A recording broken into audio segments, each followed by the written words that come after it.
This is the All Bros Podcast. I'm Caleb. And I'm Jonathan. And we are a couple of aspiring filmmakers that love to watch and critique movies, but also enjoy a lot of bit of the nerd life. This week on the Podcast, in Adventures of Hunting, we got a couple new lines that we're going to talk about. Would you say they're new? Well, one of them's new. I mean, is the Venomized line new?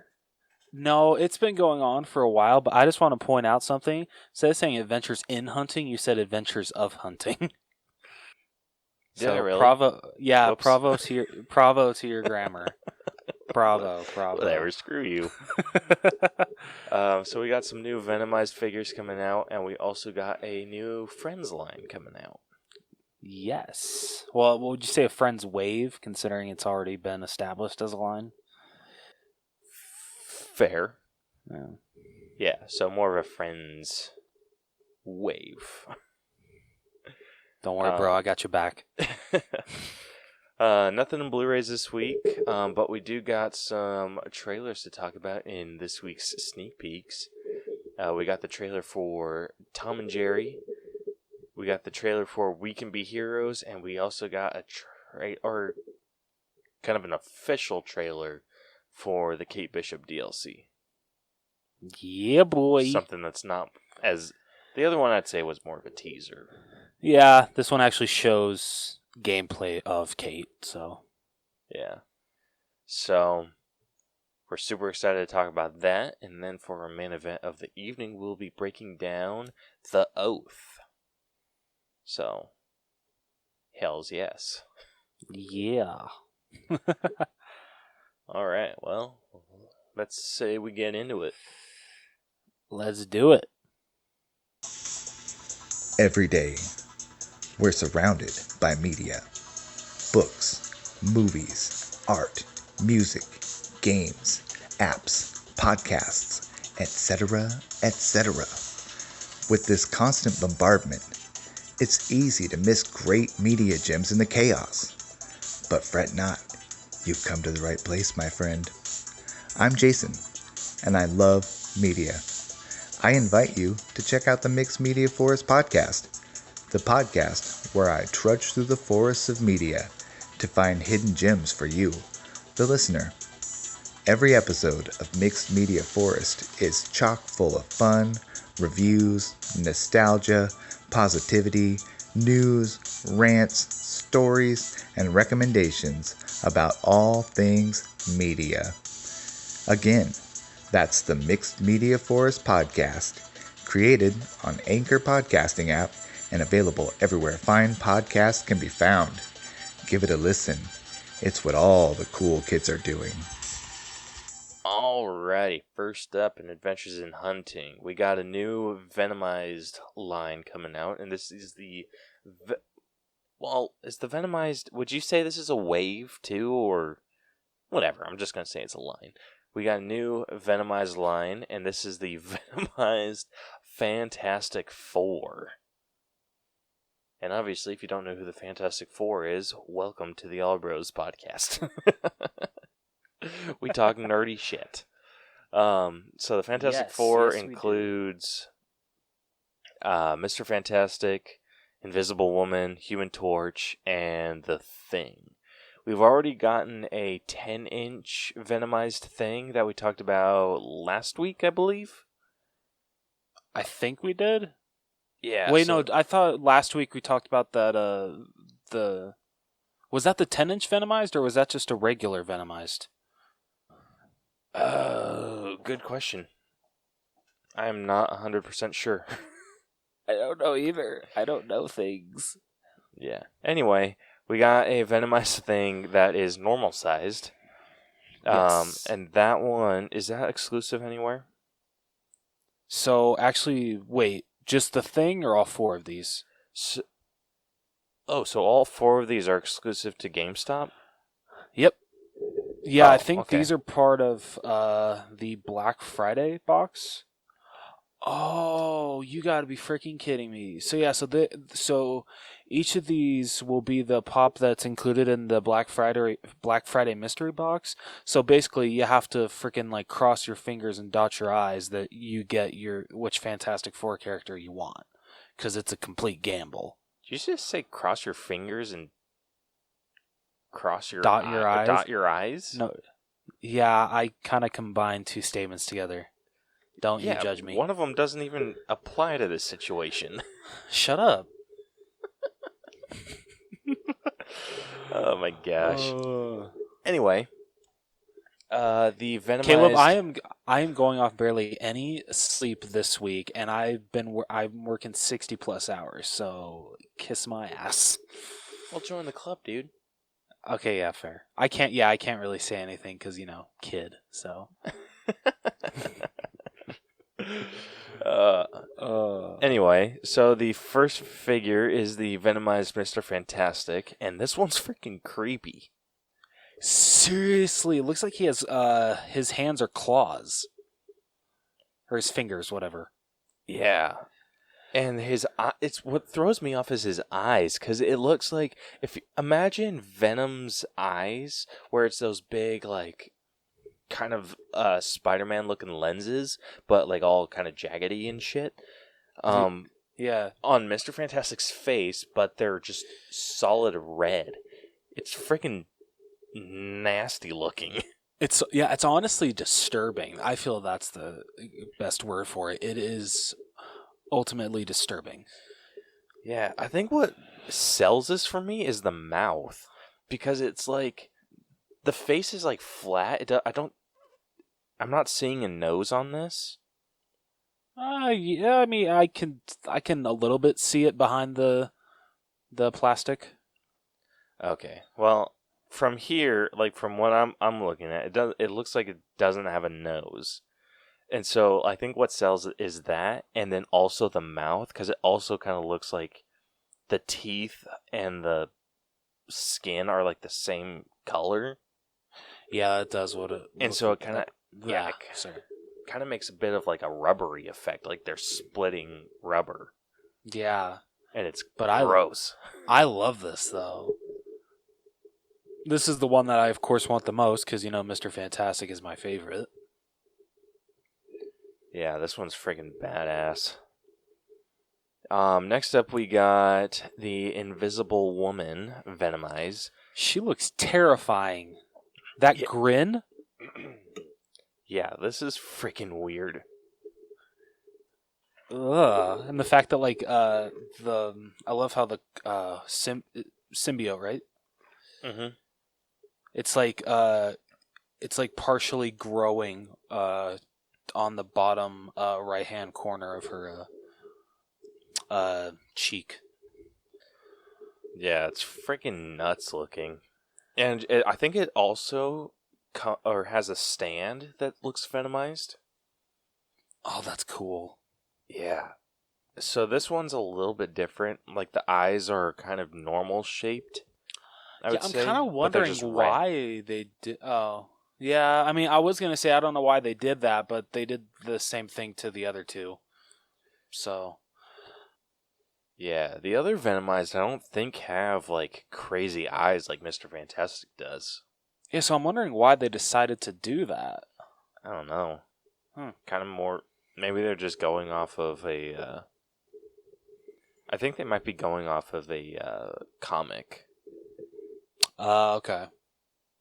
Of some sort. I haven't read it, so. Yeah, I haven't either. I've actually never read a Fantastic Four comic or Venom comic, so. Yep. So yeah, this one's creepy as shit. But is it creepier than Mr. Fantastic? Nope. Okay. I don't think anyone can beat him, but we'll see. Yeah. Next up, we got a Venomized Human Torch, and this one's glow in the dark. This one's bitchin'. This one is a tough sell for me. Really? How come? It just kind of. It doesn't scream Human Torch to me at all. It just kind of. It's kind of like more like a fire demon. Which I know that's kind of what Fair. a Venomized Human Torch would look like, but it's odd. Fair. That's Like, fair. I think they could have sold it with like a tongue or something a little bit better. Yeah. Oh, that's supposed to be a tongue? I think that's just a random flame. I don't know if that's a tongue or not. Oh, because, yeah, I thought that was him just blowing some flames out of his mouth. I didn't think that was a tongue. Yeah, I think that's what it is. Okay. But yeah, it just kind of it's more like fire gremlin or something. It's odd, and the pose is like zombie. Yeah. I don't know why, but I'm getting like, remember in the Nightmare Before Christmas, before Jack Skellington becomes Jack Skellington, and he's like the scarecrow with a pumpkin head? Yeah. I'm getting those kind of vibes when he lights himself on fire. Yep. Okay. I'm glad I'm not the only one here. Yeah. So this one's a little bit lacking. Probably my least favorite of the four. I'd have to agree, honestly. And then lastly, we have the Venomized Thing. And this one's freaking killer. This one is super, super cool. The detail is amazing. Hell yeah. I saw the 10-inch Venomized version of this, and it looks incredible. Would you consider picking either of them up? No. Oh, okay. All right. Yeah, I'm not going to include any of the Venomized figures in my collection. The only one that I would want is the Venomized Ghost Rider. Okay, that's fair. That's the only one that's been like really appealing to me. The other ones, including the Venomized Hulk, I'm not a big fan of. That's fair. I mean, honestly, even if they came out with a Venomized Hawkeye, which I doubt they would, I don't even know if I would be on board. Yeah, the Venomized, it's a tough sell for me. Because, like, I think I've been able to rationalize, because what my whole goal is to collect all of the Hulk figures. The way that I'm, like, justifying not getting that one is, like, oh, that's not Hulk, that's Venom. I mean, that's a fair reason. It's a very good way to justify, I would say so. Yeah, so probably not going to happen. So yeah, that's all the Venomized Fantastic Four that we got, obviously. Moving on over to Friends. Rose, you're going to have to take this one, because I'm not well-versed in Friends. No, you're good. I actually had to look up a couple of these, because I didn't even remember the episode. Because, okay, now looking at it, I probably should have seen it, but anyway. All right, first up, we have Rachel Green in her. I actually don't know what episode this is from, but she's in a pink dress. I don't remember what episode this is from. This isn't that prom one, is it? No, because when they were like flashing back to prom, she had like really poofy hair, and she was I think she was about to get a nose job, so her nose was messed up. Okay. So I mean, it's a cool pop. Definitely not one I would pick up because I'm not the biggest Rachel fan. Yeah, if if this didn't have the Friends tag on the picture, I don't know if I would be able to know if that was for real from Friends or not. See, I actually I had to look up to see if this was Rachel, because for some reason I actually thought it was Monica. I don't know why. Because it could be any of them. Fair enough.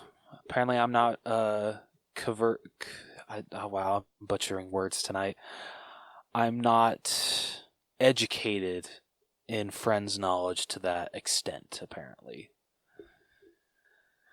Next up, we have Chandler Bing dressed as the Easter Bunny, and I freaking love this episode. So, yeah, I'm really happy that they made this pop of Chandler. And Chandler's my favorite character, so Yeah, that one's cool. He It kind of gives me a kind of reminds me of A Christmas Story. yes, I absolutely agree. But that's not a bad thing. No, not at all. I think with these ones, you kind of have to know the episodes really well. Yes. Otherwise, I these make absolutely no agree. sense, because this alone, you wouldn't be able to tell who or what it is. It'd be some dude, like, if you were to just show me this figure without having told me anything about it, I would think Christmas Story. Fair. That's absolutely fair. And then, like, if you were to show me the one of Rachel, I would have thought Rapunzel from Tangled. I would have thought, actually, like... Oh, yeah, shit, yeah. I was thinking of... have you ever seen any of the Cinderella story movies? A couple. Okay, I don't know why that... Ooh, just remind me of, like, just, like, one of the random chicks from those movies. After that, this is arguably the best one in this line. It's Phoebe dressed up for her Smelly Cat music video.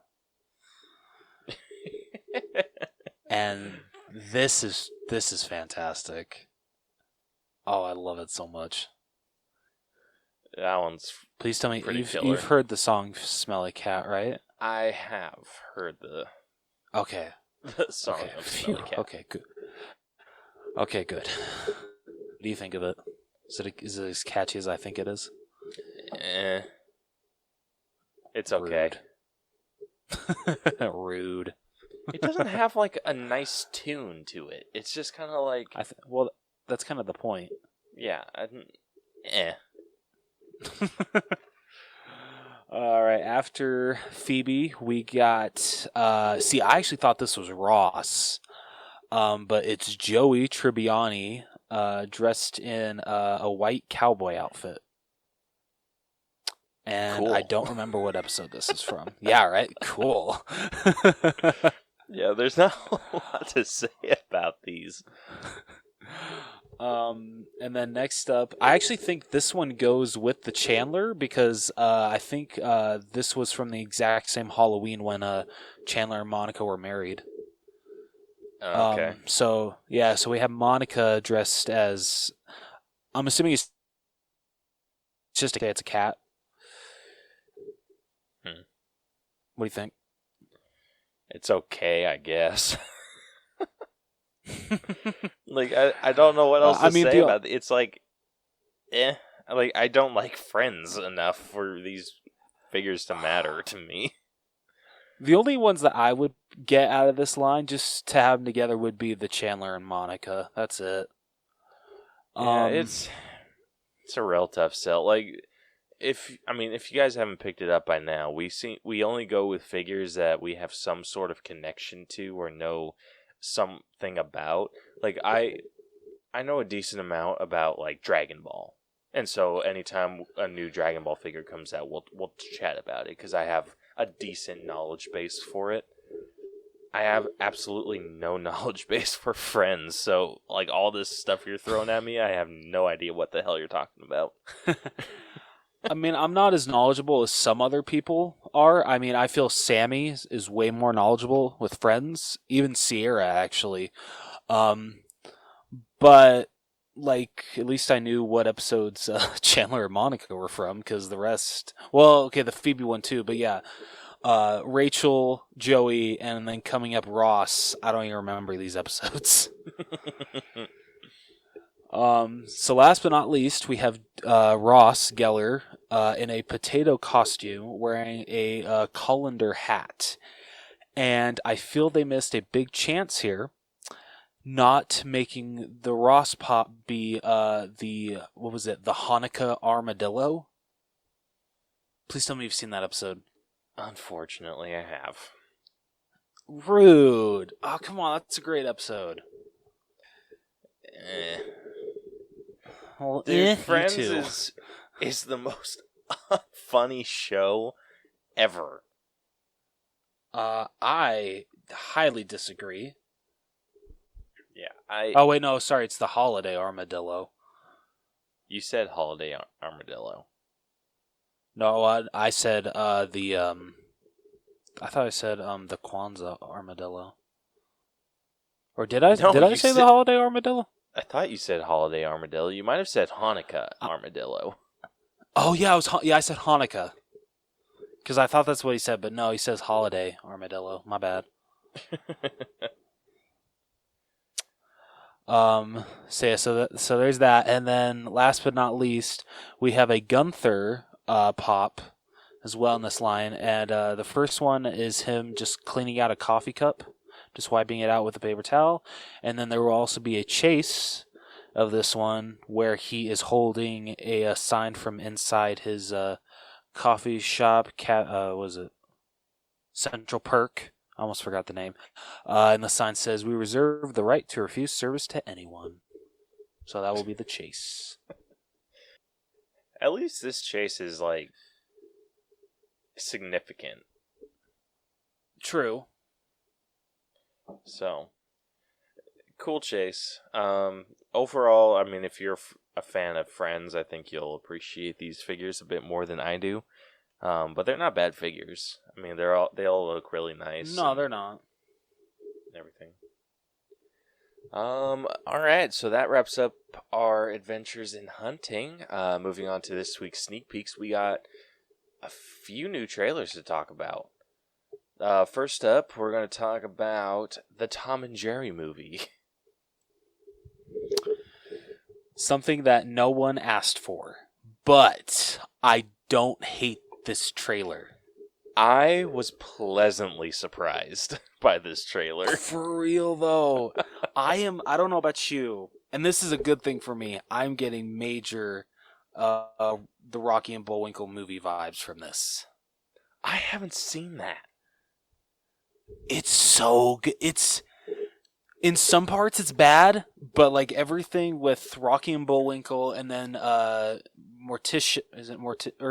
Natasha, Boris, and then Fearless Leader, like Robert De Niro, like the three that play them are amazing, and just everything with Rocky and Bullwinkle is great. So I think it's worth a watch.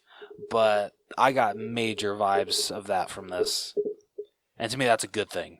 Yeah, I used to watch the show on Boomerang with Rocky and Bullwinkle, but I never watched the movie. So I'm definitely going to have to check that out. It's a good time. Yeah. So I heard way back when that, I forget when, I think it was from Garbage and Gold, they were talking about a live action Tom and Jerry movie, and I thought they were going to go a completely different direction. I did too. I thought it was going to be like a live action thing, and I am so grateful it's not.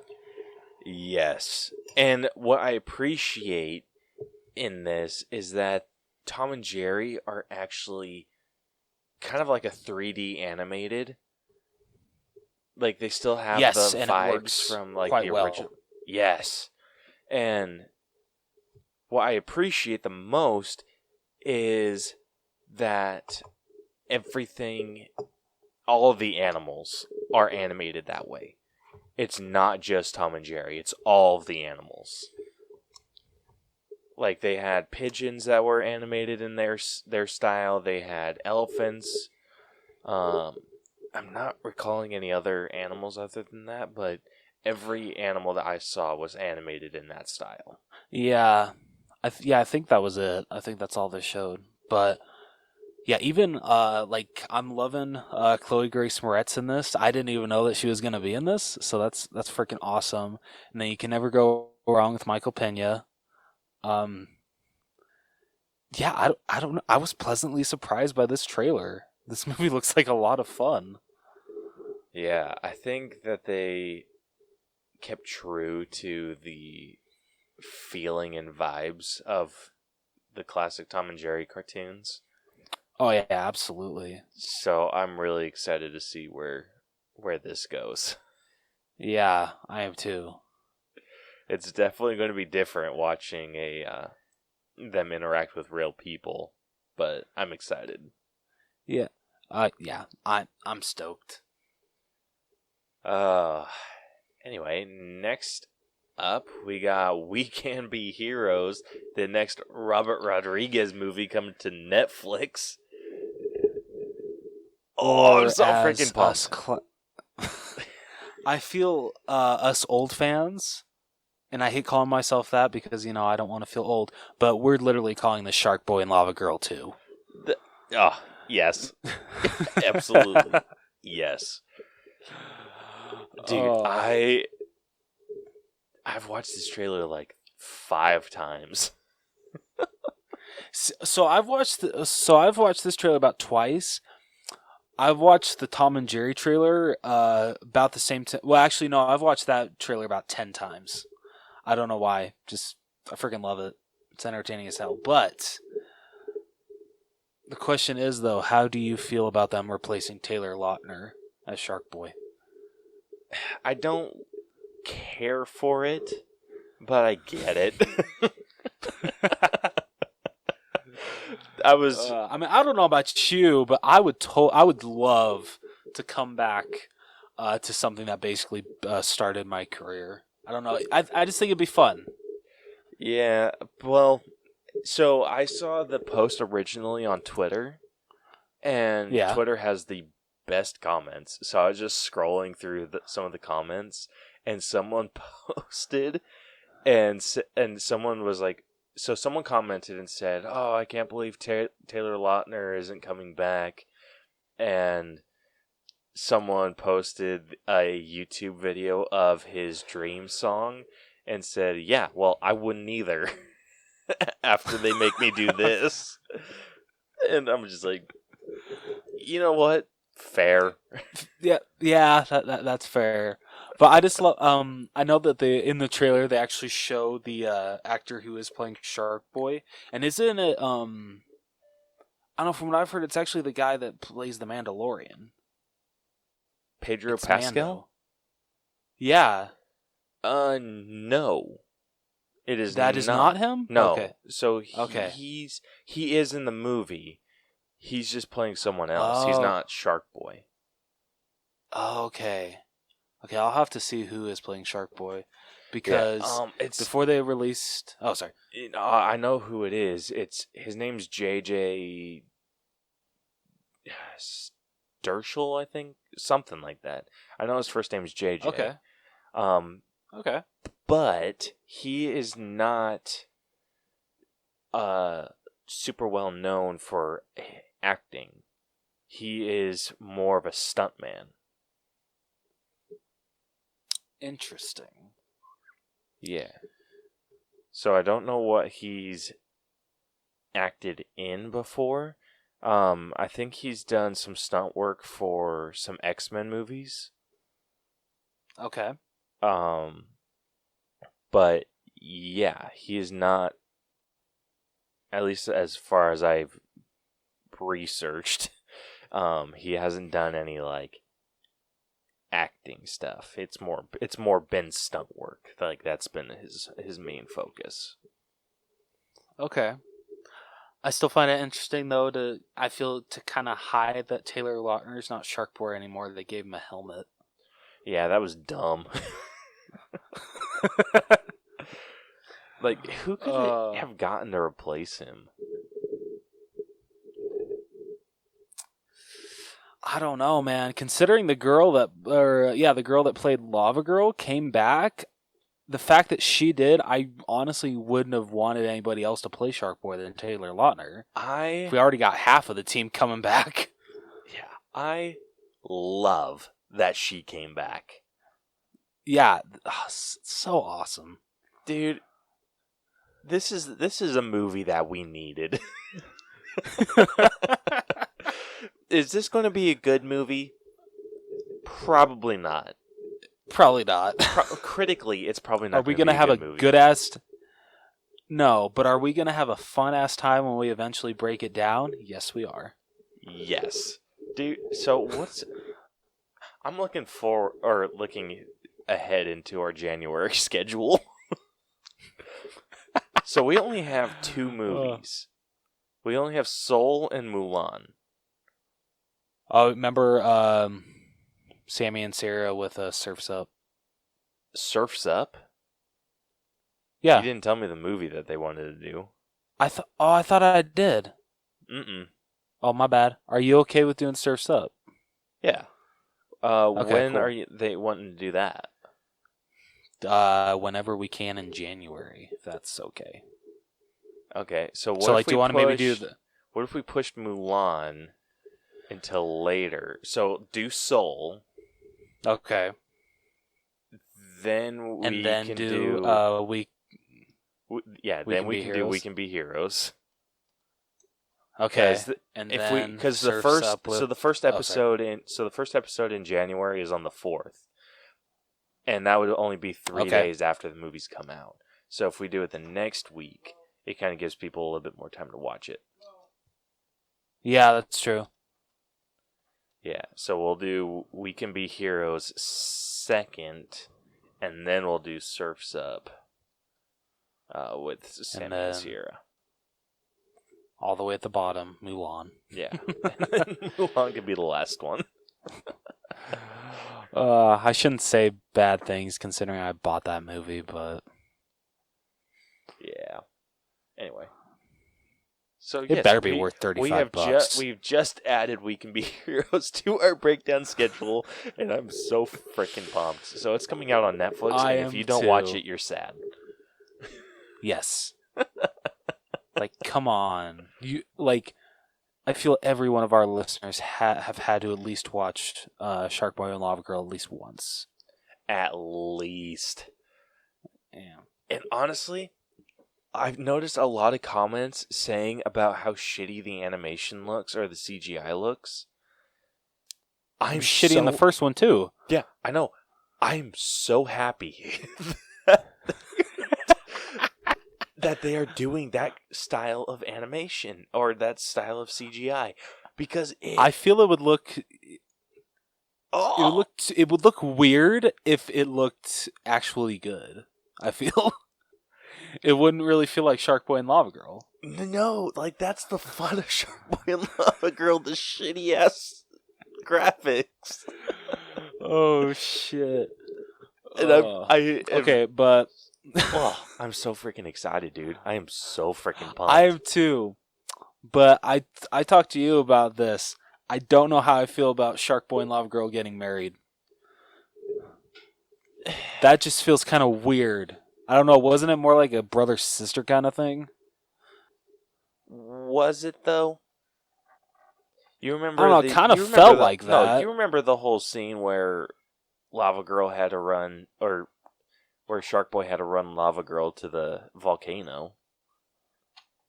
That was okay. That's little fair. bit on the romantic side, or had that vibe.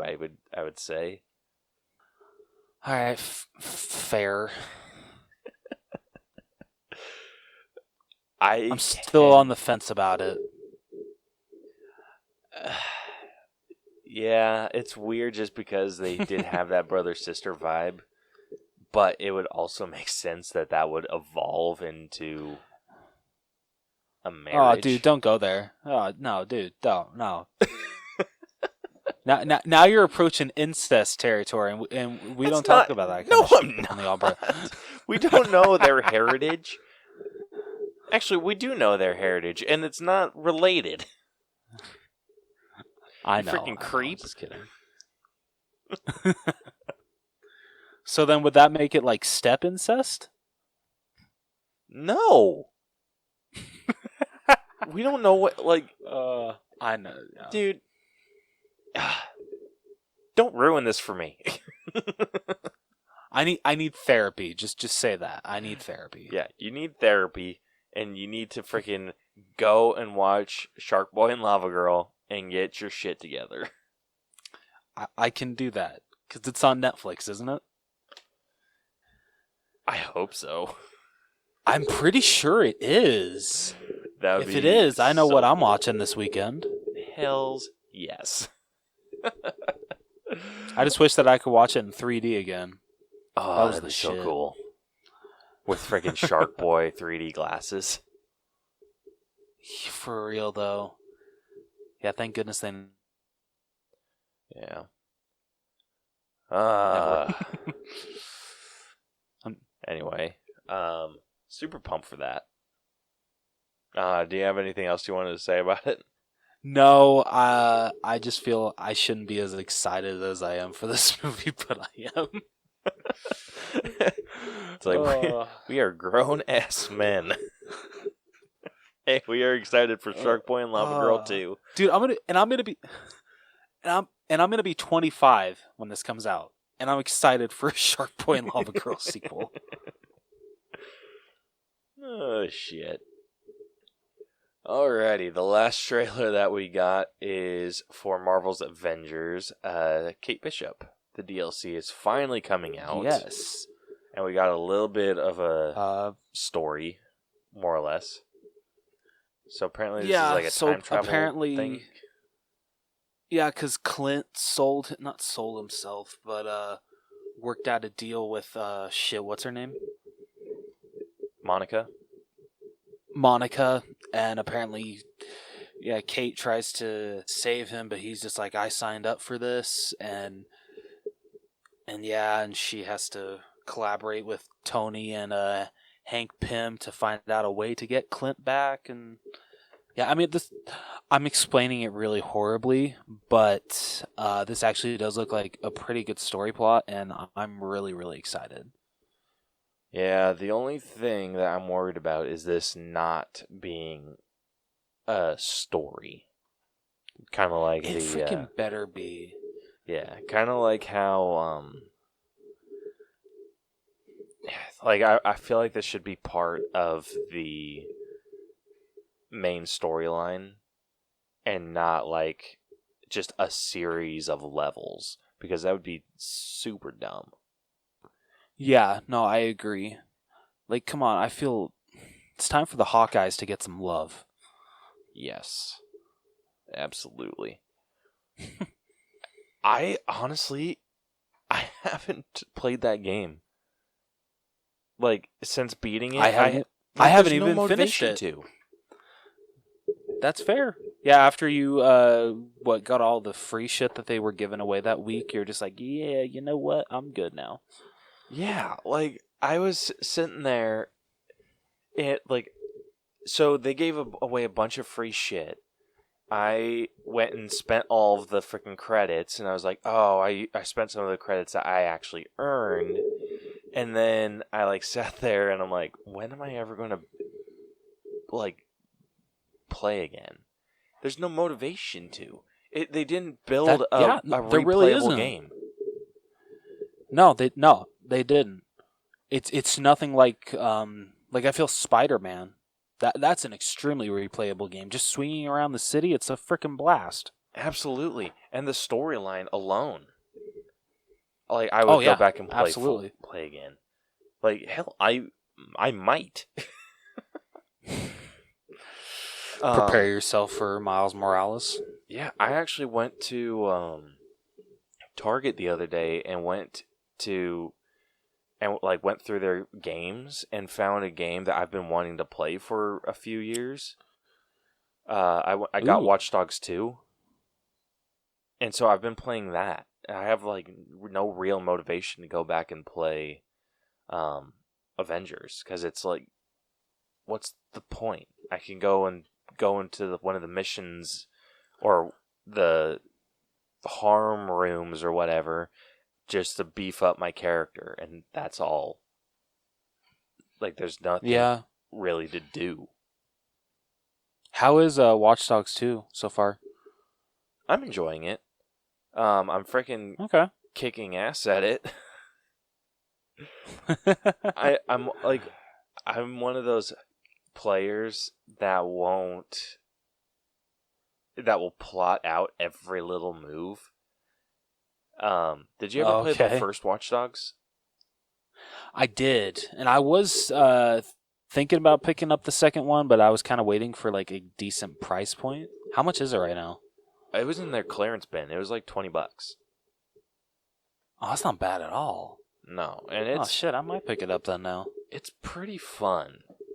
like everyone says, Is like, it better than the first? I haven't gotten to the point to be able to judge that yet. Okay. But right now, I think I'm enjoying it a little bit more than the first. The story in the first one was killer. Like, absolutely killer. So, I think that's where this game is a little bit like below the first. But there's just so much you can do. Like you have two different types of drones. So you have one that's like kind of an RC car, and that's really fun to drive around on or with. And I also have like a drone that can like fly around and kind of help me be a camera. Okay, that's pretty badass. I love it. It's freaking killer. So, yeah, I've been really enjoying it. Right. Not necessarily for the story. The story's kind of like whatever, but the gameplay is where it's shining for me. That's good. That's always good. Yeah, it's making police chases a little easier.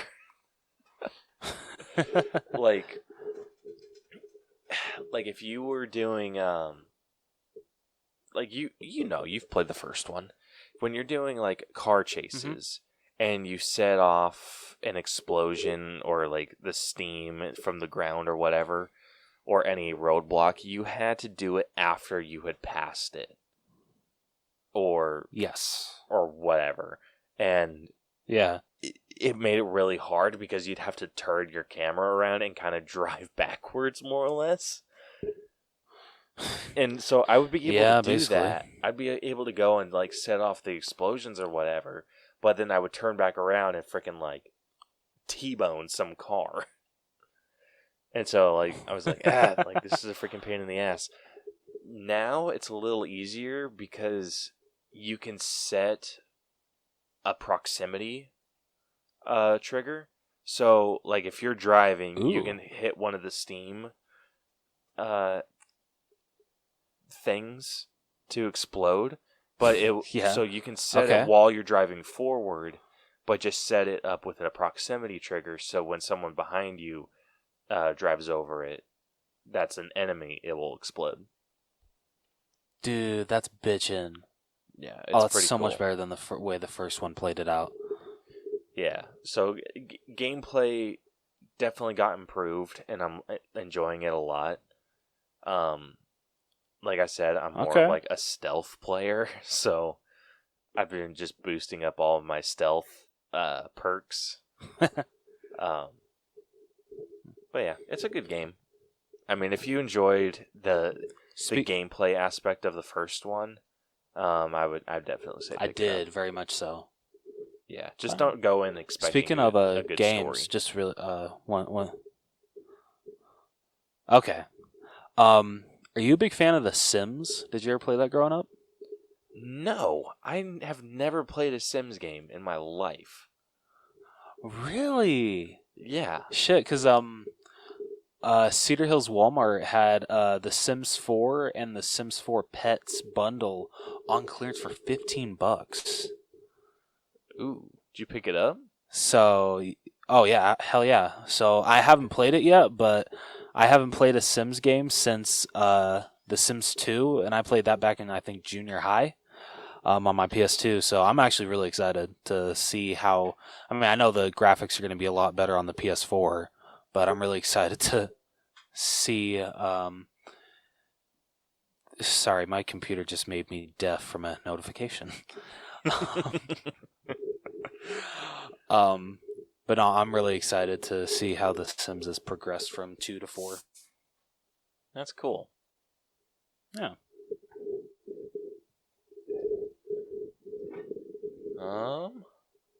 Well, alrighty then.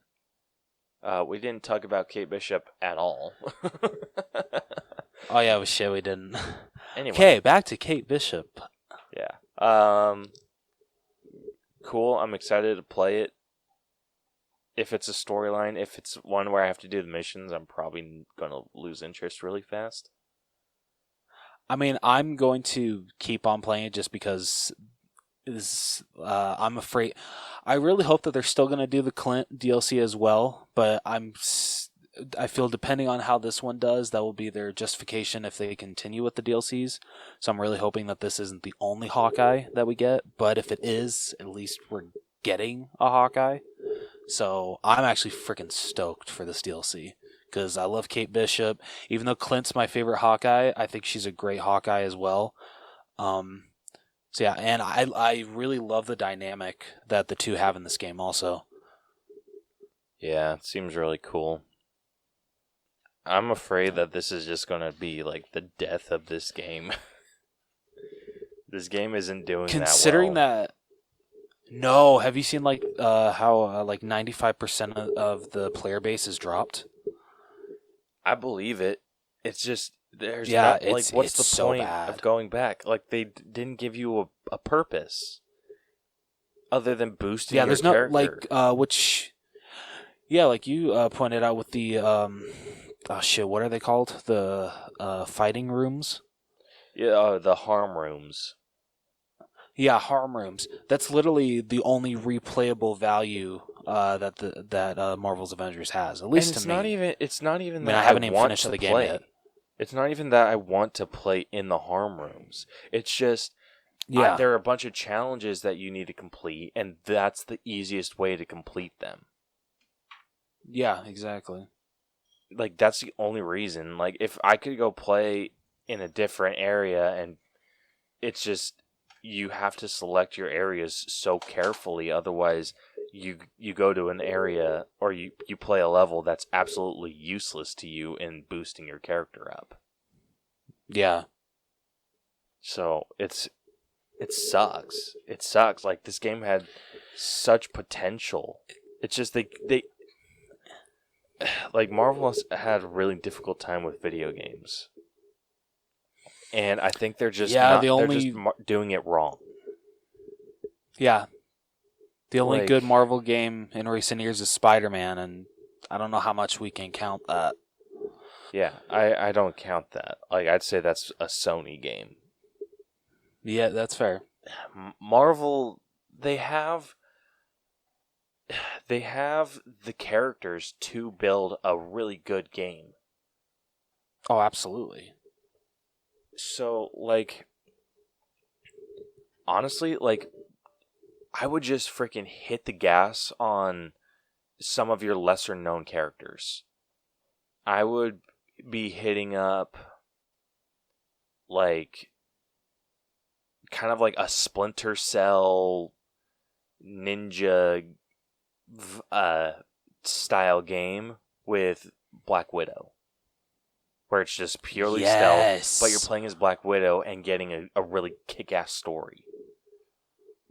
Hell yes, I would so be down for that.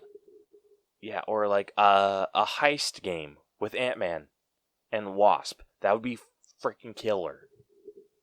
Like, why have they not released an Ant-Man game? Do you think they could pull off a Ghost Rider game? Ghost Rider is a little tough, I think, to translate into a video game because he just... If you set it in hell, probably. Mm-hmm. Okay. Yeah, that one would be a little bit tough. Captain America is also a tough one, I feel. I can agree with that. Thor's a little on the tough side. Iron Man's a little on the tough side. Hulk games are fun. They're just. I would love to see another Hulk game. Yeah. Yeah, but I would love to see another one of those. Yeah, if they could nail the vibe that you get playing as Hulk from Marvel's Avengers, that would be awesome. Yeah. Oh, for real though. So when the first Fantastic Four movie came out, did you ever, or have you ever played the video game to that? I did not. Okay. It actually wasn't that bad, but I'm just wondering, do you think they could do a Fantastic Four game? Yes and no. Okay, how come no? Just wondering. It'd be difficult, I think, to pull off. Because it's like how how do you set up the Fantastic Four without it feeling like a cheesy game? Because I think that's like something that Sony did really well. They didn't take Spider-Man too seriously.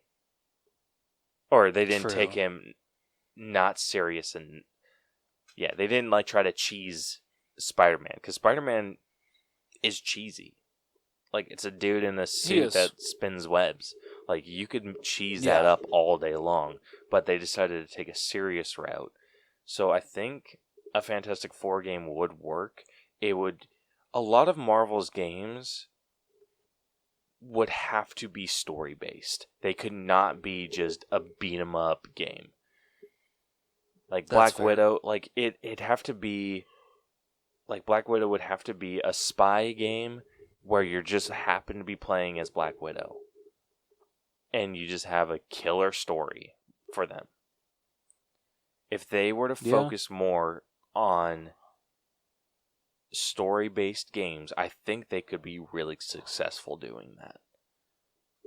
Like, the reason Spider-Man works is because there's a way for him to fast travel. Yeah, that's true. The way that, like, it's with Batman, he's kind of like, he can fly around. He has a car that he can drive, and he like fights. Give us a Shang-Chi movie or video game.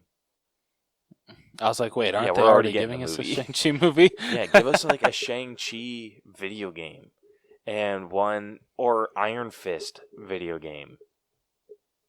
Yes, Iron Fist, hell yes. Yeah, or frickin' Daredevil would be really killer too. Where maybe you're like, ooh, this would be freaking awesome. Like, what if it was like a freaking courtroom Daredevil game where you have to collect this evidence and find a way to like give it to the police so they go and arrest this person. Then you get called into court as Matt Murdock, and you have to like select your prosecution or your defense or whatever, and basically get someone thrown in jail. And if you fail at it, you have to go frickin' face them down as Daredevil. That actually would be a blast. Yeah, that sounds like a lot of fun. There's like a lot of characters I feel like they could do some amazing stuff with. Like, I think Silver Surfer would be really killer too. Yeah, oh, dude. I would love a Silver Surfer game. Yeah, like, that one could even be more of a beat 'em up. Like, he's the Herald of Galactus. Like, you travel to these planets, and you're like, maybe you're struggling to find planets that don't have life forms on them, and so you have to go to the planet and prepare it for Galactus. And the way you like prepare it is you kind of have to like destroy it. Yeah. Yeah, it's just, I think Marvel really thrives with story-based games. Marvel Ultimate Alliance. I absolutely agree. Killer game. Gameplay kind of sucks. Ultimate Alliance 2, loved it. Spider-Man, loved it. Story-based. It's when they try to get into these beat-em-up games that just suck ass. Yeah. Anyway, I've Let's gone just off. hope Marvel's Avengers. Yeah. Let's just hope that it doesn't put Square Enix out of business. I hope it does. You guys don't deserve to be a company after this game.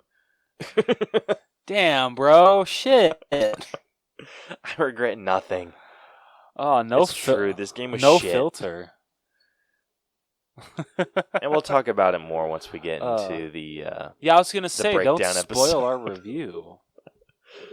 Don't spoil it, man. Yeah, we'll talk about it when we get there. So, just for anyone wanting to play it, sorry for crushing your dreams. It's okay. I'm just crying inside. Alrighty. Anyway, 1 through 3. with your excitement with these. So you're gonna probably kill me of what I put at number 3, but number 1, I'd probably actually go with Tom and Jerry. Okay. Number 2, Kate Bishop, and then 3, We Can Be Heroes. You're wrong. Sorry, man. I'm stoked to play as Hawkeye. I can't wait. Yeah, it'll be fun. Number 1 for me though is We Can Be Heroes. I'm so pumped. That's fair. Tom and Jerry is next. Tom and Jerry could honestly be my 1.5, just because the margins are so close. The number 3 is Kate Bishop. I'm excited. I'm excited to play this DLC if it's a story. If it's just a bunch of levels that I have to beat, I'm going to be pissed. Fair. Do you want me to play it first and I'll let you know? Yeah, probably.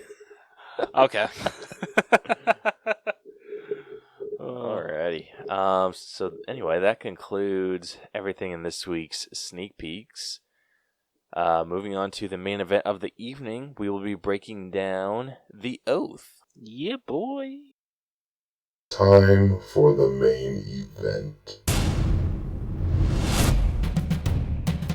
It's main event time. Let's play a game. Alrighty, before we get into this week's breakdown, we posted a question of the week this week, kind of in relation to this movie. Just kind of asking, what is an off-limits subject during Thanksgiving or family gatherings? For them, whether it's spoken or unspoken. Like, what do you guys just not talk about? I feel most households, number 1 is politics. Yeah, and that actually ties into... I feel it's a given. Yeah, that one ties into the response we got from Crash and Taz's movie seller on Instagram. He said politics. Okay, was this Crash or Taz? Probably Crash. Oh, okay. Well, thank you, Vic. I absolutely agree.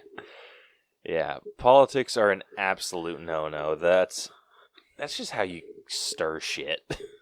Yep. Yeah, so that's our response from Crash and Taz. We also got a response on Instagram from the Back in My Day at DayBackIn. I love your guys' name. I love it. Yeah, so they said Vin Diesel's singing career. Dude, have you heard any of his songs? Or I think it's just one song. What movies has he? Okay, wait. Am I thinking of when he sings that song in The Pacifier? No, this is a straight up single. Like a Vin Diesel single. Okay, no.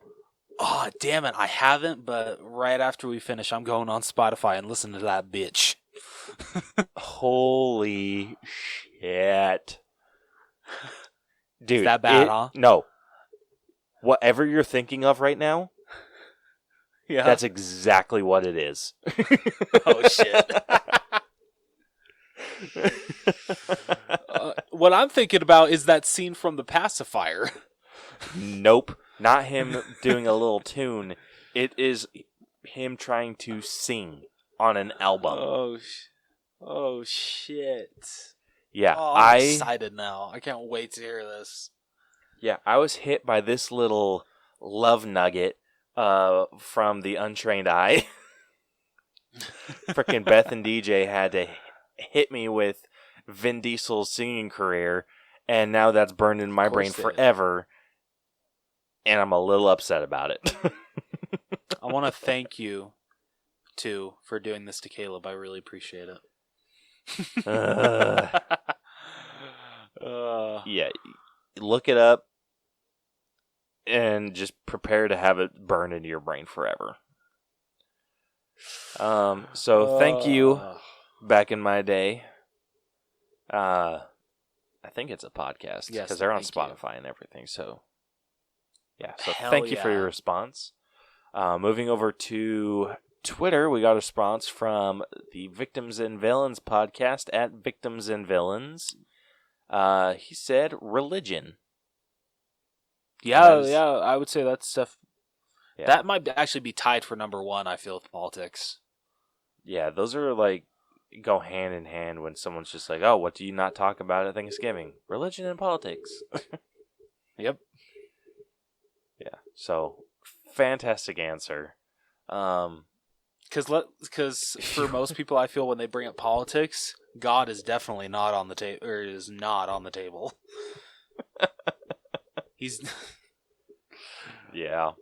Dude, talking about getting into religion on a family gathering is the worst. Yeah. Especially, when you guys are different religions. That's just the best. Yeah. What freaking messes with my head is when you're the same religion. Yeah, for real though. It's and like you guys have disagreements. Yeah, like how? Seriously, we worship the same people. How are you disagreeing with this? Yeah, it's just like you literally go to my church. Why are you being such an asshole? Oh shit. Anyway, so thank you, all three of you, for answering our question of the week. We appreciate the ever-living hell out of you. Yes, thank you so much. Now, to get into the breakdown, finally, we're only an hour in. It's okay. If you are new to our breakdown system, we have split movies into 8 different categories that we individually grade to come to a final All Bros letter grade. So, the 8 categories that we grade are story, writing, acting, character development, effects, music, costumes, and then at the end we give it our own personal grade. And then that gives us a little bit of an average that translates into our letter grade. So, with that, if you have not seen The Oath, spoiler alert, Rose is going to be reading off the synopsis so we can grade the story, and it spoils the whole damn movie. So, go check it out. It's on Hulu right now. And really good dark comedy. Yes, really good dark comedy, and we'll get right into that. So, without further ado, it is Reading with Rose time. Before we start Reading with Rose time, Caleb, would you have signed it? Okay, you need to read the synopsis first. Okay, yeah. Then I'll answer. All right. All right. In the near future, American citizens are asked, though not required, to sign a legal document swearing allegiance to the United States government by Black Friday, the day after Thanksgiving. Meanwhile, Chris and Kai... Tiffany Haddish's character, was it Kai? Yes. Okay. An interracial couple live a quiet suburban life with their young daughter, while Chris is deeply disturbed by the oath. As Black Friday approaches, the young couple hosts their latest Thanksgiving dinner for their extended family. Chris's mother has made him promise not to discuss politics throughout the holiday. Nonetheless, he tries to escape and catch the news whenever possible. Chris's brother Pat and his girlfriend Abby, who have opposing political views, bother Chris throughout the entire holiday despite Kai's attempts to calm him. Chris is also disturbed to learn about the societal breakdown occurring in the nation due to the oath's deadline, which all of his family members, including Kai, signed except for him. On Black Friday, the family is visited by 2 government agents, Mason and Peter, who question Chris about his efforts to resist others in signing the oath. Chris is defiant in answering the agents' questions, which angers Mason, and the 2 quarrel. During a skirmish, Peter gets knocked out with a concussion. while the family subdue and tie up Mason. For the rest of the evening, Peter, while in consciousness, tries to negotiate with the family for their release, yet Mason continues to antagonize them with various threats. One of those threats includes the notion that the family's children will be harmed. At this moment, Chris draws Mason's own gun upon his head, ready to kill him, but Clark intervenes, telling the family to turn on the news, which indicates that the president has resigned and the new acting president has revoked the oath and its subsequent enforcement. The two agents with their authority taken away are released by Chris and Pat. The film ends with Chris and Kai peacefully eating apple pie. Hells yes. Okay, so, would you sign it? Okay. I just want to throw this out there, and maybe I missed it. What was the point? Yeah, okay, so going off of that, maybe I missed it at the beginning, but did they even actually explain what the oath was? Because I actually didn't know until I looked the synopsis up. I didn't go back and rewind. They did. They just said that it's just pledging your loyalty to the country. That's all they said? They don't go into detail at all? No, not at all. That's stupid. But no, but it's just that explanation. What were the consequences? Well, For real though. What happens if I don't sign it? Exactly. At least like there's a lot of questions that people have like regarding the purge, but at least they explain what happens if you you use a weapon above class 4. Yeah, like the only thing that I understood from this oath is if you signed it, you get a tax break. Yeah, I think that's all I got too. Other than that, like, what was the point? There was no point. No, I mean, this was yeah. Seriously, the oath was something to stir shit. Yeah, basically. They needed something to talk about at Thanksgiving. So Ike Barinholtz, who I think he wrote and directed this movie. Yes, he did. I just want to be like in his mind right now. He's just like, okay, I want to do a movie to where it's Thanksgiving, and I want to have it to where a family just talks about something that they shouldn't talk about, and it like destroys the family. I got it. A thing where you have to sign all of your rights over to the government. There we go. That's just it. They're not signing anything over. It's not saying it's not like the way when I first read the synopsis, I thought it was like, oh, so the oath is like signing over your voting rights or something to the government. So instead of being able to vote, they basically vote for you. Or you just agree with whatever. But that's not it. It was just a tax break and you're just pledging loyalty to your country. That's it. They need to go into detail, though, how much, what's the extent of this loyalty? Yeah, okay. Yeah, I'm loyal to America. Yeah. So, with the information I was given in this movie, yes, I would have signed it. It's because I have no reason not I'd have to agree. Yeah, I'm getting a tax break. Why not? Yeah, other than that, so, if I'd have to read, a full freaking article about what this oath actually meant and whatever, but really, it had no point. It was just something to separate the nation. Dude, for real, though, if I ever met Ike Barinholtz in real life, this would be, if I got, a 30-minute conversation, I'd be like, okay, you gotta explain, you gotta explain the backstory of this shit, buddy. Come on. Yeah, and I think, honestly, that was kind of the point. It's just something stupid to separate the country. Yeah, it's just something stupid. That's all it was. It was just something stupid to separate people, separate the country, and divide, and whatever. I mean, I like the idea.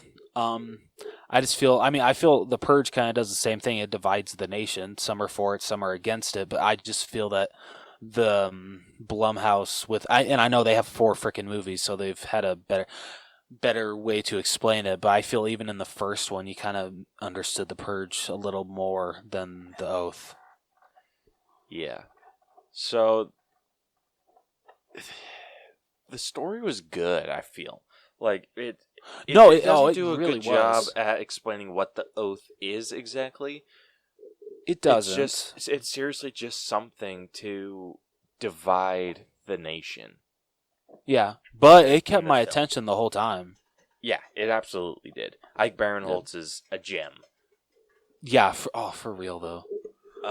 But yeah, I just never thought I'd hear him say the F word as many times as he did in this movie. Dude, do you not know Ike Barinholtz? Apparently not that much. I've only seen, like, I think this might be like the first R-rated movie I've actually seen him in. You didn't watch Neighbors? Oh yeah, shit, he was in Neighbors. Yeah. Wasn't he in Blockers too? I haven't seen that yet. Yeah, he's in Blockers. Okay. You need to watch that. Okay. That's a good movie. Did I send you the code for that? Yes.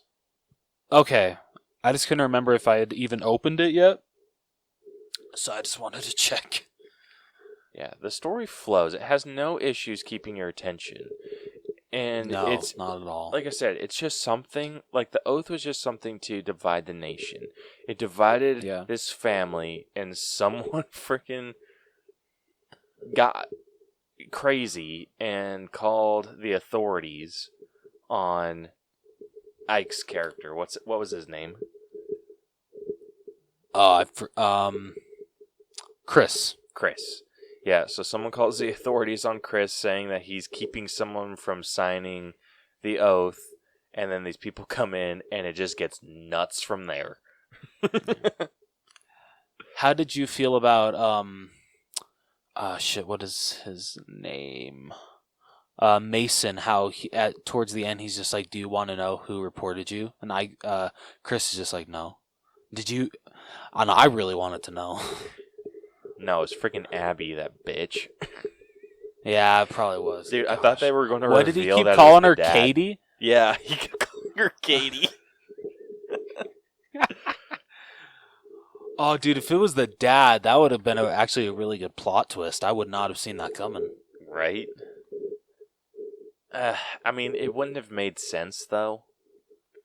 Because he just kind of was like, keep everyone out. And it's like, who was he keep? I'm pretty sure it was Abby. Yeah. That or the maybe dipshit brother.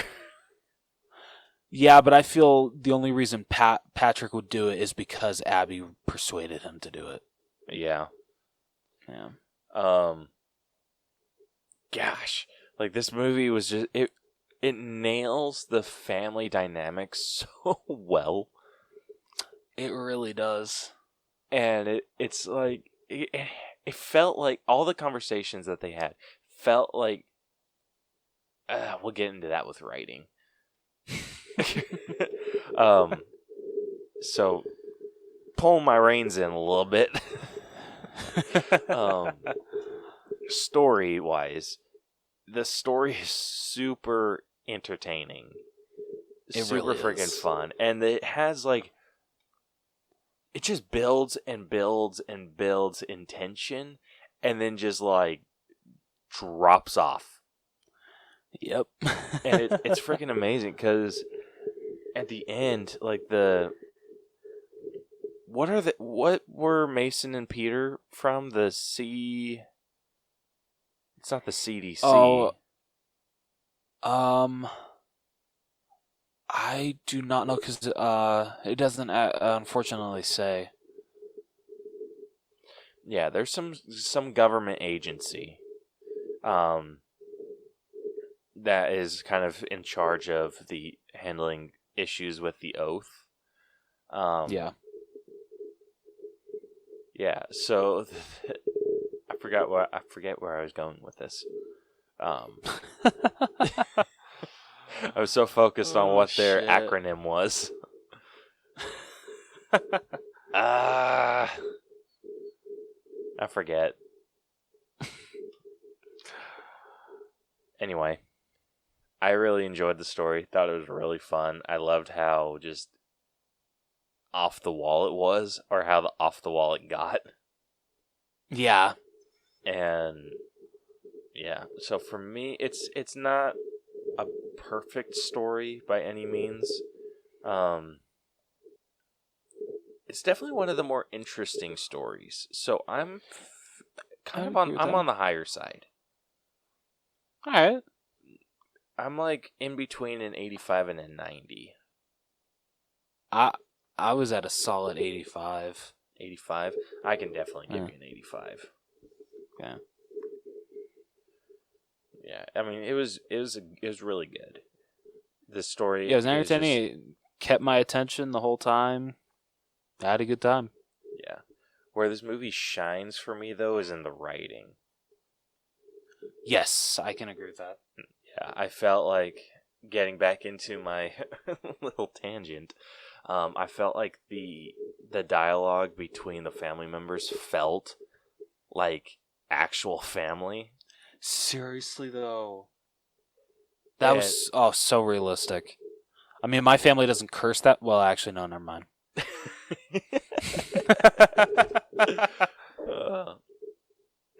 No, but it's like I don't get into very many political arguments with anyone. I try to avoid it, but you do get people being like, freaking cite your sources, man. Like, what are your, like, legitimate sources? And freaking Abby with her, like, at fat ass patriot.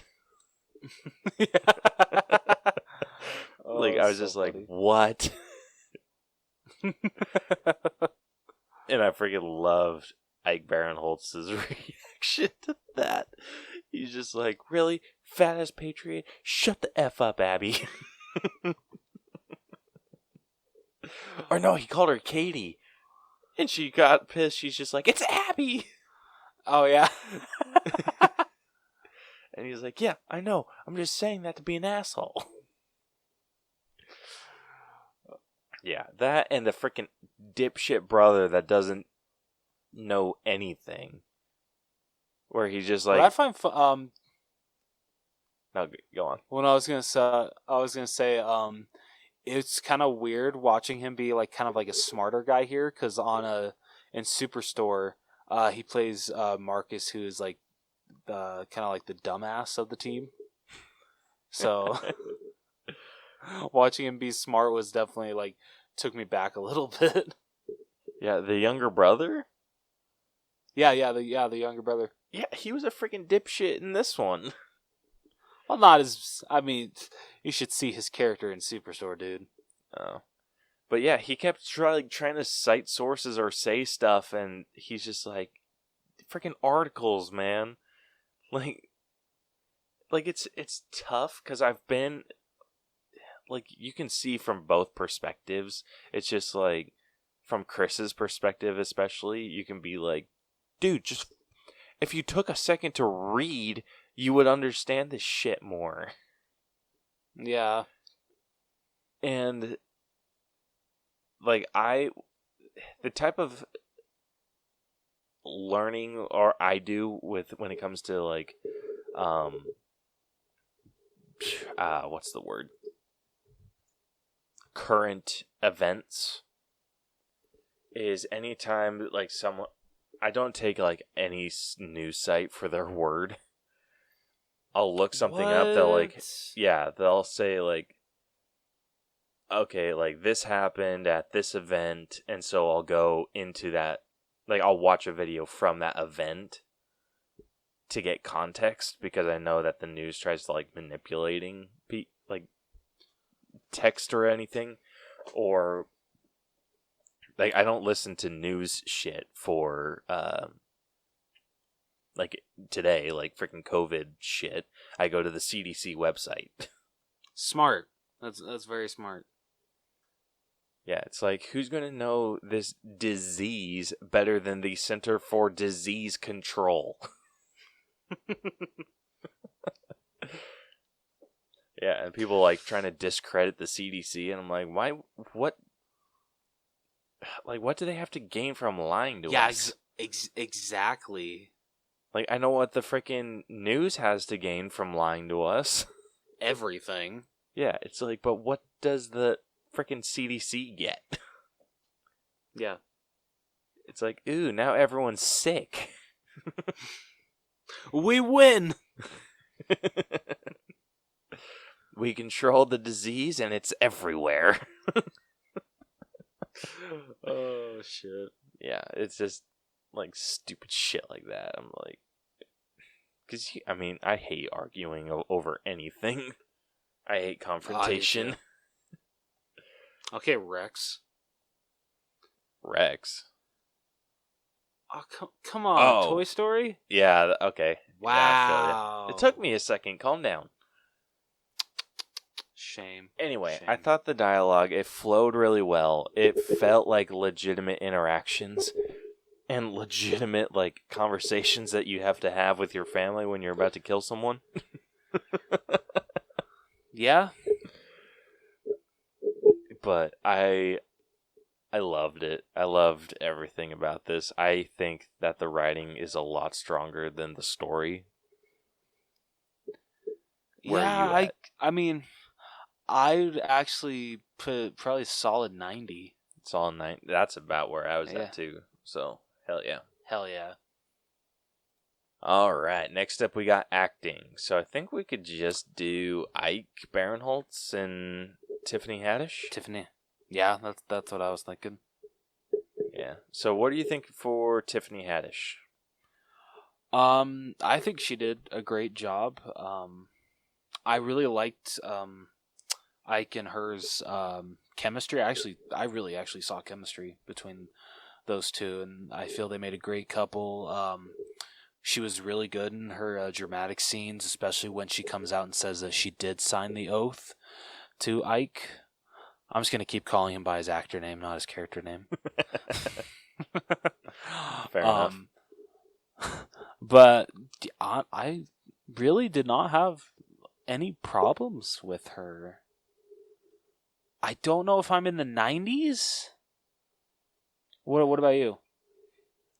If I am, I'm at like a softer 90. Okay. More leaning towards an 89. I can give her 89. Yeah, 89 seems really fair for what she did. I think there was a little bit of waste with her. Just comedic acting chops. Oh yeah, she really did not say anything funny in this movie. It was weird. Not really. The only thing that I remember her saying that was like legitimately funny was like when she got tased. And that's saying like, I got tased in my own house by my dumbass brother-in-law. Yeah. And the freaking brother is just like, I said I'm sorry. I freaking love that, because that's exactly how I'd react if I accidentally tased someone. Oh shit. I didn't do it on purpose. Like, stop being an asshole. Oh, all right. What are you thinking for Ike Barinholtz? Honestly, I feel, at least to me, from what I've seen, this is his best performance. To me, at least. I'll agree to that. I will definitely agree to that. He was amazing in this movie. He nailed all of his comedy bits as well as his dramatic bits. I feel it was more dramatic, especially considering how many times he had to curse. A lot. But he did a great job. I really did not have any problems with him either. Yeah. You're freaking getting on him for cussing. Like, what's I don't know. up with that? I don't know why. I think it's just because I like the Ike Barinholtz I remember is from Suicide Squad and what else has he been in? I know he was in Blockers and Neighbors, but I don't remember those a lot. See, I think it's mostly just me basing it off of Suicide Squad. So, like, where he cursed, like, not at all. So it's just like, ooh, Ike's got a potty mouth. Fair. So I'm just like, damn, Ike's got a potty mouth. Yeah, you need to watch Neighbors and Blockers, because that won't shock you. Okay. All right, fair enough. Dude, honestly, for Ike, I'd go 95. 95? Yeah. I can definitely agree with that. Sweet. Yeah, so averaging that out, that comes to a 92 for our acting score. Not bad. Yeah, not bad at all.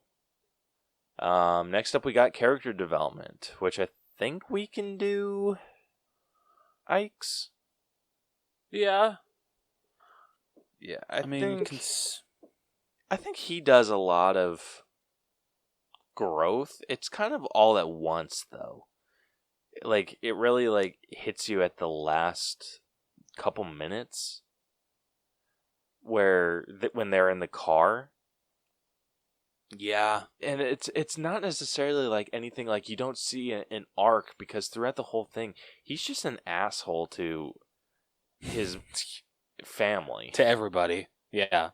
Yeah, anyone who doesn't agree with him is wrong or whatever. And Yeah. I think we all know people like that. You? I'm just kidding. No, I'm just kidding.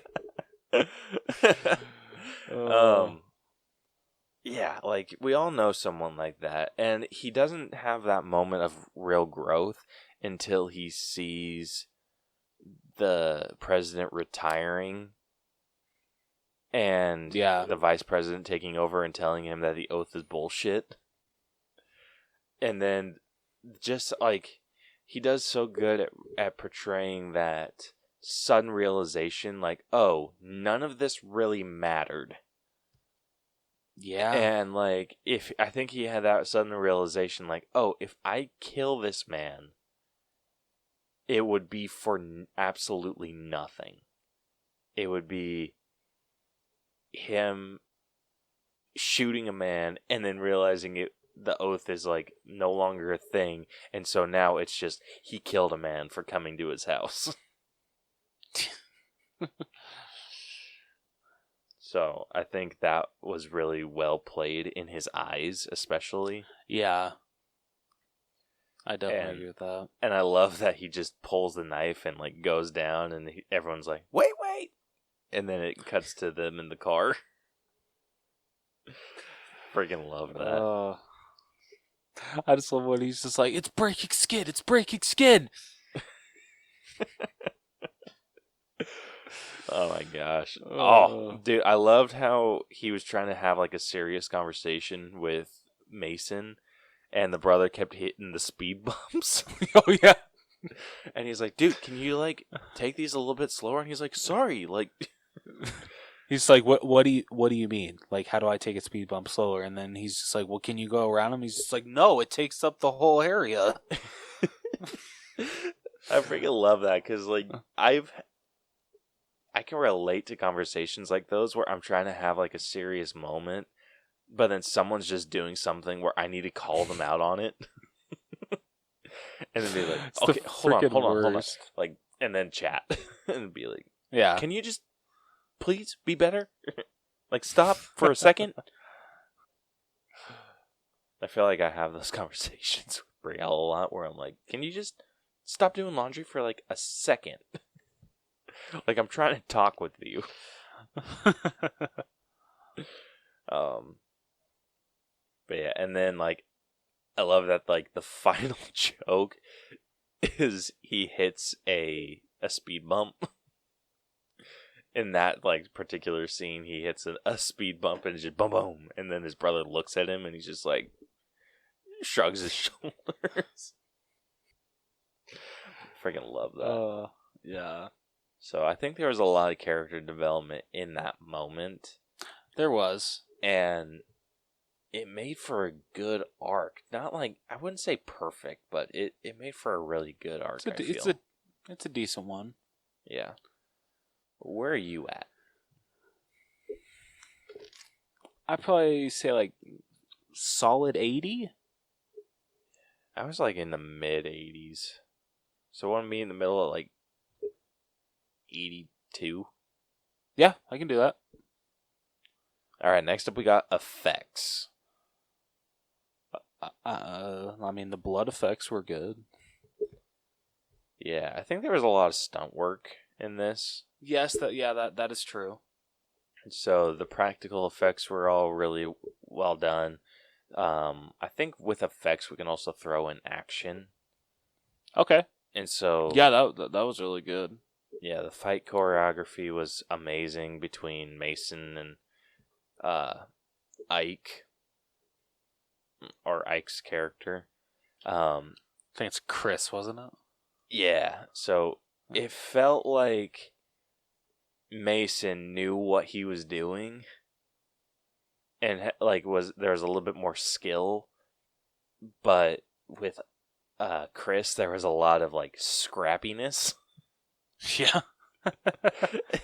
Not really like any fight knowledge, just like he knew how to not die. Yeah. So I I really like that. All the hits though felt really good.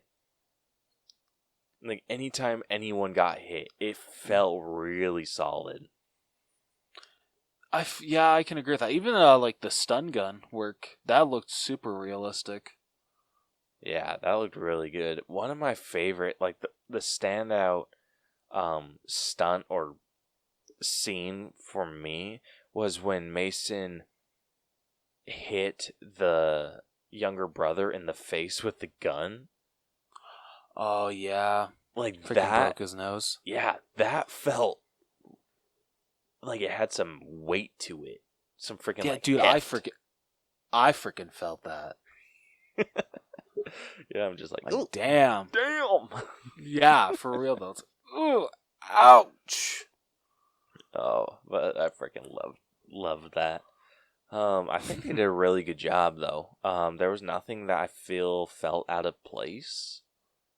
No, absolutely not. 100. Yeah, I mean, I can give it I 100. didn't really have, like I said, didn't have any real issues. No, I didn't. Everything looked realistic. So, yeah, I'd say 100. Nice. All right, next up we got music. I don't know. Did anything really stick out to you? Not particularly. I think the soundtrack was just pretty average. Yeah. Probably underwhelming, if anything. So I'm like, Yeah.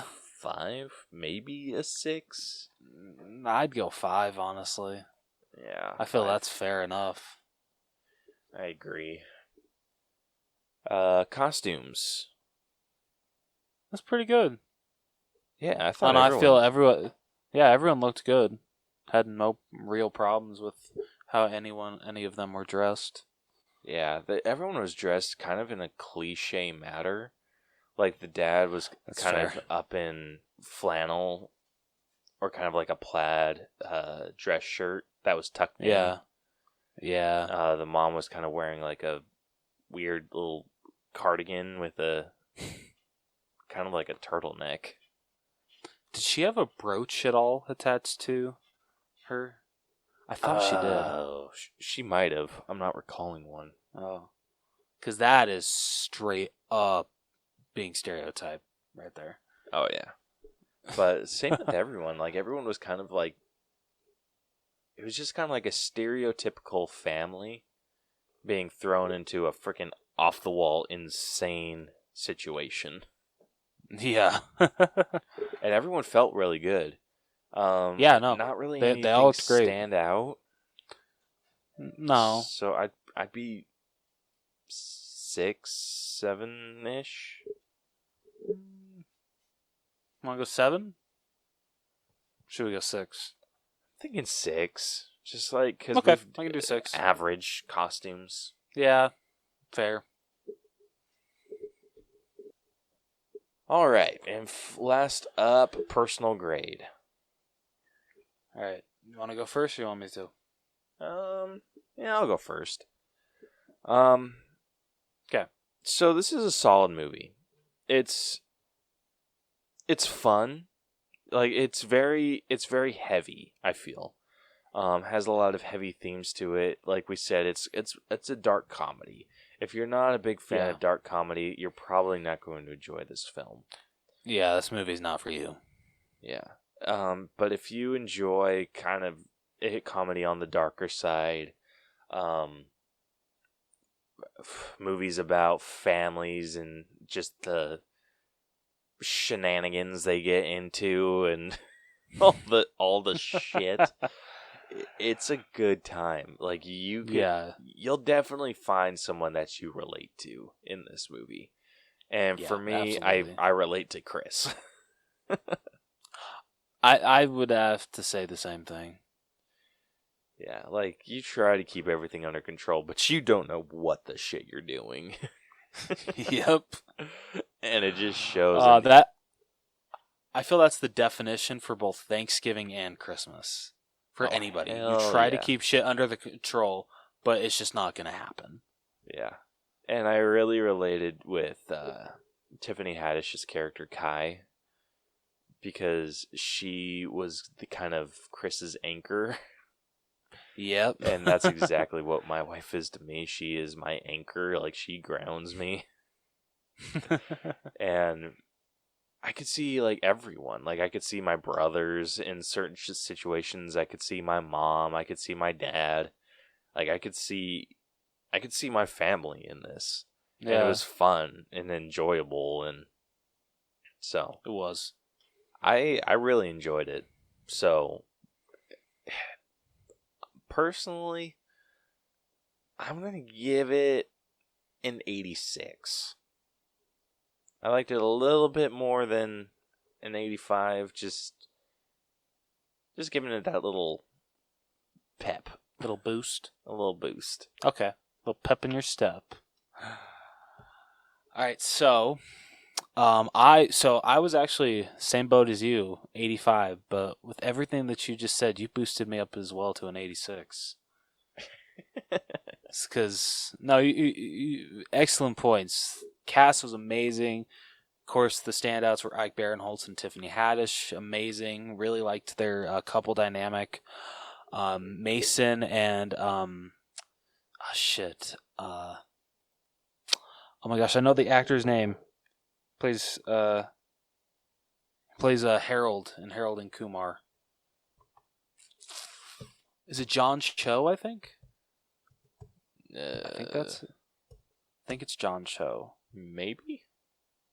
Yeah, John Cho. I forget his character's name, but I really liked his character. The whole family dynamic was great. It was balls to the wall shit show. Thanksgiving. But yeah, so I agree with Caleb, 86. Hells yeah. All right. Well, I believe that concludes this breakdown. So the final score for The Oath is... It's going to be shitty, I'm sorry. It is sitting at a B. That's not bad. Yeah, and it's a very, very solid B. Nice.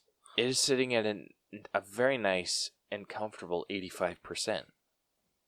All right. Like, exactly like 85%. Exactly. Oh, shit. Okay. Have we ever had an exact 85%?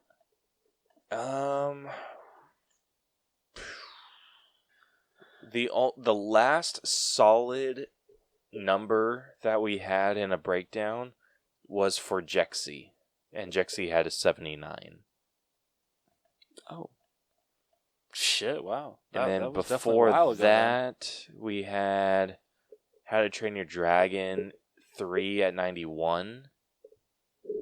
Okay. Bohemian Rhapsody at 95. And that's it. Wow. Yeah, so those are the only awesome. like solid numbers. Then awesome. Yeah, so it's like I said, it's sitting at a B, so 85%. So that puts it on the 2 points higher than Bill and Ted Face the Music. Would you agree with that? I would. Yeah, I think I would too. Yeah. So, for everyone listening, I'm listing off all of or comparing this to all of our other movies that were graded with a B. Just talking about the points and how much higher or lower or whatever with it. So like I said, The Oath 85%, Bill and Ted is like 83%. Not exactly, but it's like 83.325. But I'm just doing like a mild comparison. It is 0.8% higher than Solo. Okay. 0.5% higher than Christopher Robin. Blasphemy. I'm just kidding. 2% higher than Jumanji Welcome to the Jungle. All right. I would more so agree with that if it was Jumanji the Next Level. That's fair. It's 1 point. Yeah, it's 1 point higher than Thor Ragnarok. Okay. Not bad. Yeah, I can agree with that. Yeah. 2 points higher than Sonic the Hedgehog. Okay. 0.6% lower than Onward. Yeah, I can agree with that. 2% higher than Lady and the Tramp, 2019. Okay. 0.1% lower than Lion King. Bullshit. Dude, what killed? Yeah, we gave it damn near the really similar scores. I think we only swapped out the story for the character development. Oh. Pretty sure that's how that works.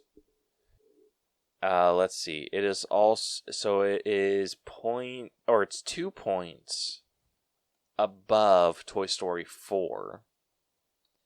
No comment. And 2 points 2 points above Child's Play, 2019. All right. That's fair.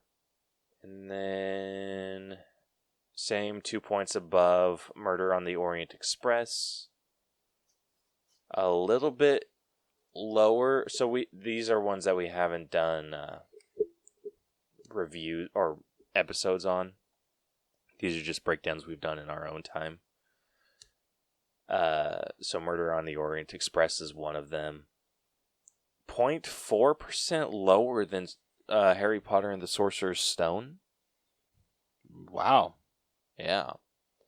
And 0.8% lower than Star Wars The Force Awakens.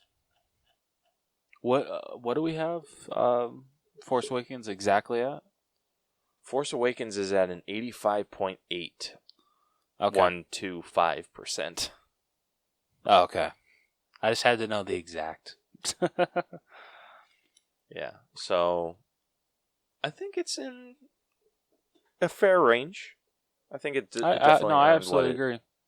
Yeah, I think so. What killed it was music and costumes. I think that's just what. because they were really just mediocre. Yeah, I think that's what Lion King had above The Oath, but it's like fair. barely, because what killed The Lion King was character development. Yeah. And then with Simba. Yeah, and then the music was good, and the costumes were really good, and with costumes we just did like character design. Yeah. So yeah, where The Lion King thrived, this movie didn't do so well. Mm. Or no. scratch that, reverse it. I think. I don't know. Okay. It's late. It's too late to be. It's too late to be doing math, considering it's almost 11:30 where you are right now. Yep. So anyway, that's where the oath is. I think I'm pretty happy with that. Oh yeah, I am too. Yeah. So like we said, that concludes this week's breakdown. If you like this episode, want to hear more of our stuff, be sure to follow and subscribe to us wherever you listen to podcasts.